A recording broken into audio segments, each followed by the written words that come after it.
La deuxième fois, vous savez, j'ai rêvé que j'allais gagner une maman. Vous l'avez rêvé? Toute la nuit, le mercredi.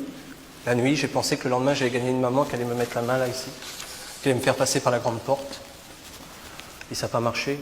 Et vous savez ce qui s'est passé le soir? Le soir, on m'a séparé de mon premier frère. Vous savez, celui que j'ai choisi avec mon cœur, qui n'était pas choisi non plus. J'étais tout seul dans le dortoir, j'ai disjoncté, j'ai pété les plombs, j'ai chialé. Parce que j'étais triste d'être séparé de mon premier frère. Un gars est venu, un éducateur qui était payé pour s'occuper des enfants, m'a dit de me taire. Paf! Et comme je ne me taisais pas, il est arrivé avec un broc d'eau, il me l'a jeté au visage, puis il m'a dit « Chiale, tu te fous de moi ». Et à partir de ce jour-là, j'ai fermé le robinet des larmes, mais je suis devenu... Et le lendemain, j'ai vu un psychologue qui avait essayé de comprendre ce que j'étais. Mais il ne m'a pas parlé, il a parlé avec celui qui m'avait jeté le broc d'eau. Et on a décidé que j'étais un enfant caractériellement dérangé. Alors on m'a mis à l'hôpital des fous. Maintenant on appelle ça maison psychiatrique.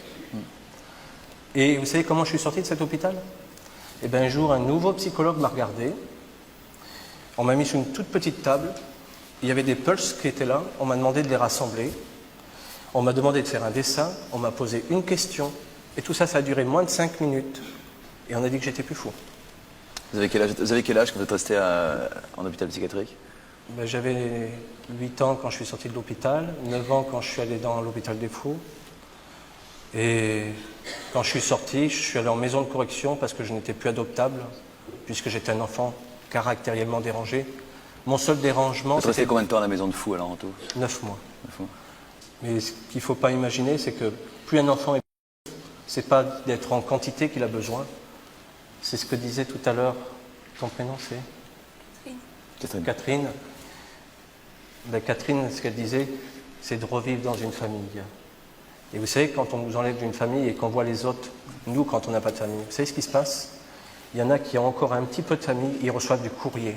Et nous, on doit être dans la file et on doit attendre qu'ils aient reçu leur courrier. Et ils nous montrent leur courrier et ils sont tout contents. Et nous, on a les boules et on fait grandir la en nous. Quand on est abandonné, on met tout le monde à l'épreuve pour voir si les autres ne sont pas du pipeau, s'ils ne vont pas nous abandonner dans 3 mois.